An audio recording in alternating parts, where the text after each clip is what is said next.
Hey everybody, welcome back to Neera Educo. This is Niranjana Upadhyay and आज की video में हम इंटरनेशनल रिलेशंस के वन लाइनर क्वेश्चंस का सेकंड पार्ट करने वाले हैं। इससे पहले हमने फर्स्ट पार्ट में 20 क्वेश्चन किए थे और आज की वीडियो में हम 20 मोर क्वेश्चंस को करने वाले हैं। Okay, now first question, article 25 में यूनाइटेड नेशन के सभी सदस्य सुरक्षा परिषद के निर्णय को मानेंगे। तो यूनाइटेड नेशन का आर्टिकल 25 क्या कहता है कि सुरक्षा परिषद के जो निर्णय होंगे उसको सभी सदस्य मानेंगे। तो सुरक्षा परिषद में टोटल कितने मेंबर होते हैं? 15। ठीक है, इसमें से 5 जो हैं वो परमानेंट होते हैं। ठीक है, 10 जो हैं वो नॉन परमानेंट मेंबर होते हैं। ठीक है, और इन 5 परमानेंट मेंबर में कौन कौन आते हैं? US, UK, Russia, France and China. ठीक है, तो यूनाइटेड नेशन का आर्टिकल 25 क्या कहता है कि सुरक्षा परिषद के जो निर्णय होंगे उनको सभी सदस्य मानेंगे। अगला क्वेश्चन है, वर्ल्ड ऑफ आवर मेकिंग में निकोलस ऑनफ ने रचनात्मक प्रवृत्ति गढ़ी। मतलब कि अंतर्राष्ट्रीय राजनीति में निकोलस ऑनफ ने कंस्ट्रक्टिविज्म अप्रोच दी। ठीक है, कि वर्ल्ड क्या है? ये हमारे निर्माण की दुनिया। ठीक है, इसमें इन्होंने रचनात्मक प्रवृत्ति गढ़ी थी। निकोलस ऑनफ का रचनात्मक दृष्टिकोण में सर्वश्रेष्ठ स्थान रहा है। ठीक है, उनका दृष्टिकोण क्या है कि प्रदर्शनकारी भाषा,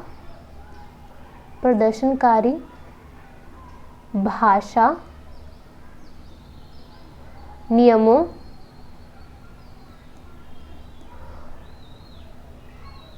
और शासन की निरंतरता।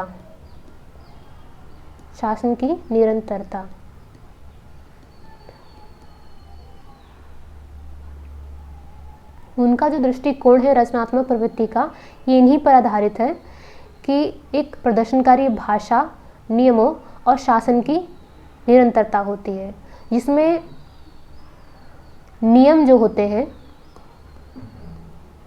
नियम जो रूल होते हैं वो शासन को बनाए रखने में मदद करते हैं। ठीक है, शासन को बनाए रखने में मदद करते हैं। लेकिन अगर ये नियम शासन को बनाए रखने में फेल हो जाते हैं, उस गोल को अचीव नहीं कर पाते, तो यहाँ पे जो नियम है ये फेल हो जाता है। ठीक है, तो यही इन्होंने बताया।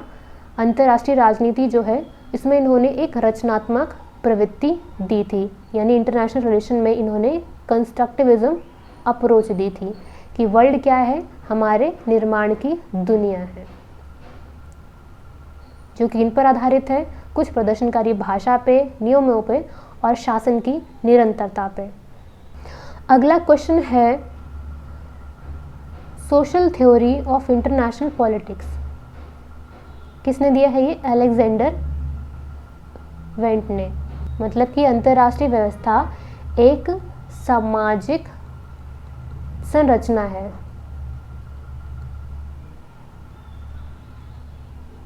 ठीक है, अंतर्राष्ट्रीय व्यवस्था क्या है?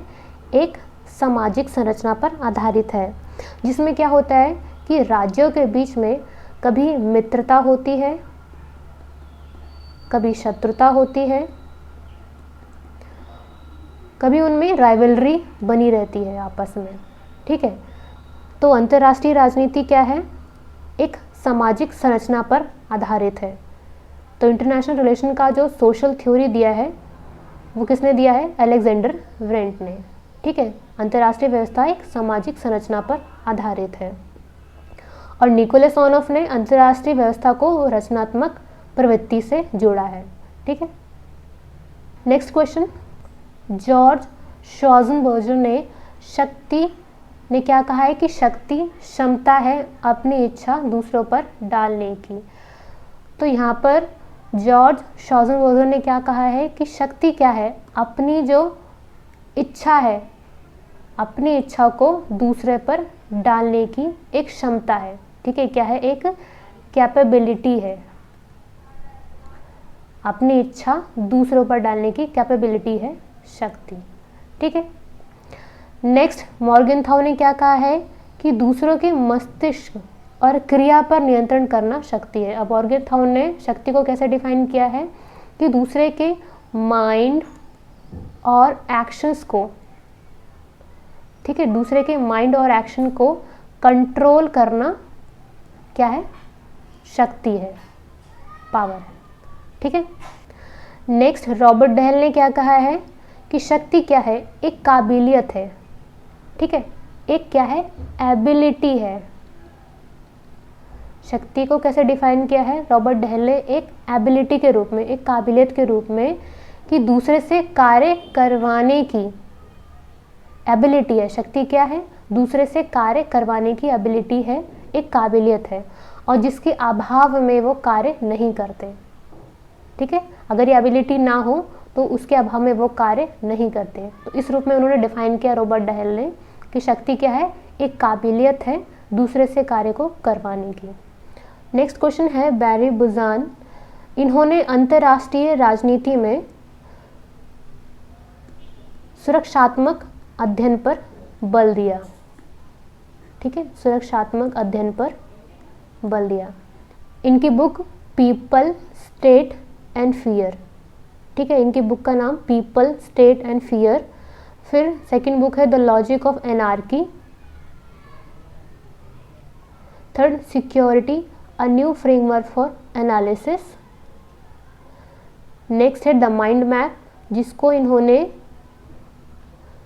टॉनी बुजान के साथ में लिखा था, टॉनी बुजान के साथ में लिखा था। देन नेक्स्ट है the evolution of international security studies, जिसको इन्होंने लेने हेंसन के साथ में लिखा था। ठीक है, तो अंतर्राष्ट्रीय राजनीति में बैरी बुजान ने सिक्योरिटी स्टडीज़ पर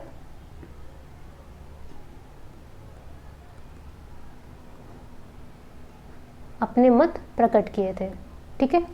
नेक्स्ट है जोसेफ नाई, जिन्होंने क्या कहा कि एक देश के पास हार्ड पावर और सॉफ्ट पावर दोनों होने चाहिए। ठीक है, तो इंटरनेशनल रिलेशन में एक देश के पास हार्ड पावर और सॉफ्ट पावर दोनों होनी चाहिए। ठीक है, तो हार्ड पावर क्या होती है, हार्ड पावर हो गया मिलिट्री और इकोनॉमिक सिस्टम, इकोनॉमिक सिस्टम। ठीक है, इनके कारण इन हार्ड पावर की वजह से दूसरे देश के हित और व्यवहार को प्रभावित किया जाता है। ठीक है, दूसरे देश के हित और व्यवहार को प्रभावित किया जाता है हार्ड पावर के ज़रिए।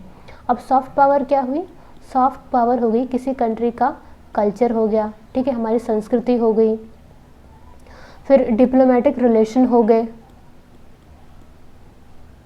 डिप्लोमेटिक रिलेशन, कूटनीति संबंध जो हो गए वो हो गए। ठीक है, हमारा हिस्ट्री हो गई।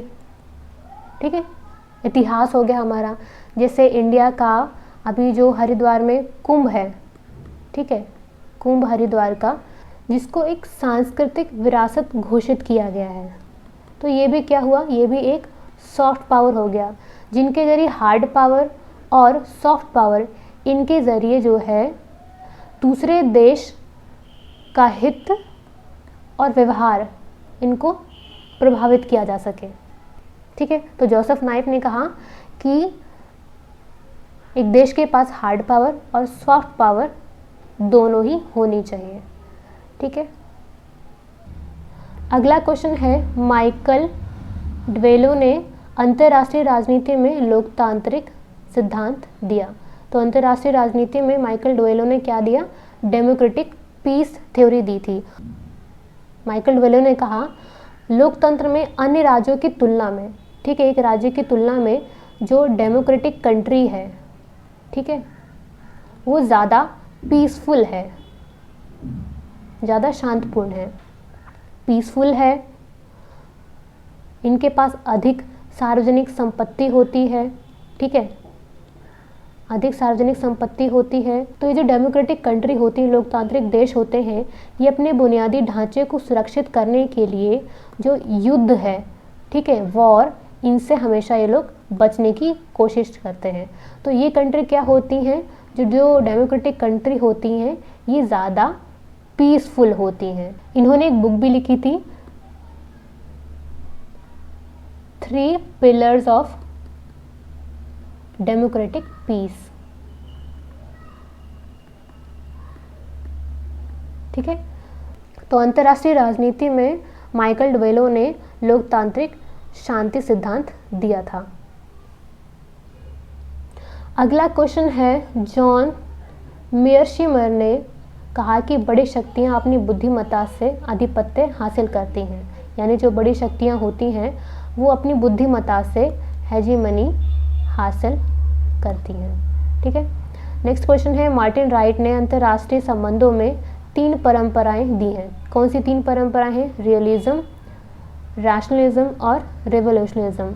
और 3 ग्रुप्स ऑफ थिंकर भी इन्होंने बताए, 3 groups of thinker in 3 tradition में। कौन से? मैकियावेली, ग्रॉशियन और कांटियन, ठीक है। इन 3 ट्रेडिशन में इन्होंने 3 ग्रुप ऑफ थिंकर्स भी बताए।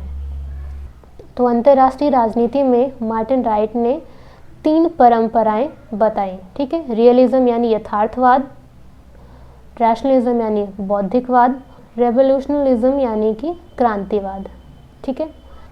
अगला क्वेश्चन है, जॉर्ज श्वार्ज़नेगर ने गुट निरपेक्षता को एक स्वार्थपूर्ण नीति कहा। गुट निरपेक्षता है उसको एक सेल्फिश पॉलिसी बताई, ठीक है, स्वार्थपूर्ण नीति बताई। नेक्स्ट क्वेश्चन है, अर्नोल्ड वॉल्टर ने क्या कहा कि कोई भी सामाजिक विज्ञान आदर्श विचारों के बिना नहीं रह सकता है। इन्होंने अंतर्राष्ट्रीय राजनीति में आइडियलिज्म को महत्व दिया था और कहा था कि कोई भी राजनीतिक विज्ञान जो है बिना आदर्श विचारों के नहीं रह सकता है, ठीक है।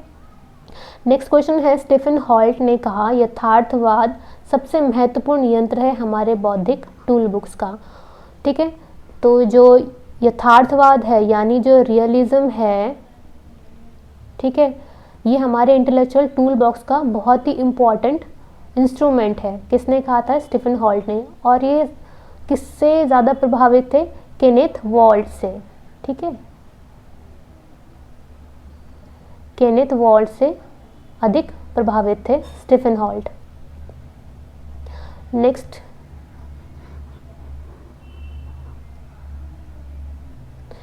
क्वेश्चन है, E.H. कार ने कहा कि शक्ति क्या है? अविभाज्य है, ठीक है, इसको कभी भी डिवाइड नहीं किया जा सकता, शक्ति अविभाज्य है। नेक्स्ट है बर्नार्ड बॉडी, जो कि अमेरिका के मिलिट्री स्ट्रैटेजिस्ट थे। इन्होंने क्या कहा? इन्होंने कहा था कि अब तक हमारी सैनिक स्थापना का मुख्य उद्देश्य क्या था? युद्ध को जीतना, लेकिन अब क्या होगा?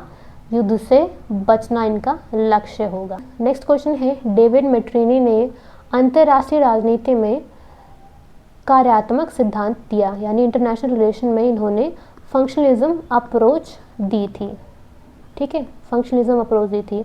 और कार्ल कैसर, जिन्होंने अंतर्राष्ट्रीय राजनीति में न्यू फंक्शनलिज्म अप्रोच दी थी, ठीक है। The rest of the earth, ये किसने दिया था? किसकी बुक का नाम है फ्रेंड्स? फैनन की बुक का नाम है the rest of the earth.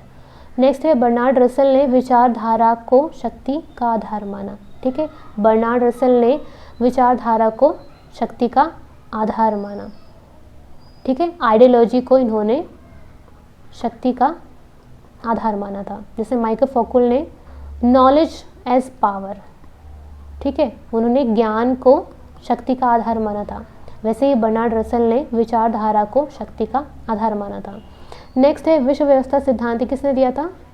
Emmanuel वॉलेंस्टाइन ने दिया था, ठीक है। सो अभी हमने 20 मोर क्वेश्चन किए. So I hope you like the video, and for more videos you can subscribe to my channel and also press the bell icon to get notified. Thank you so much for watching.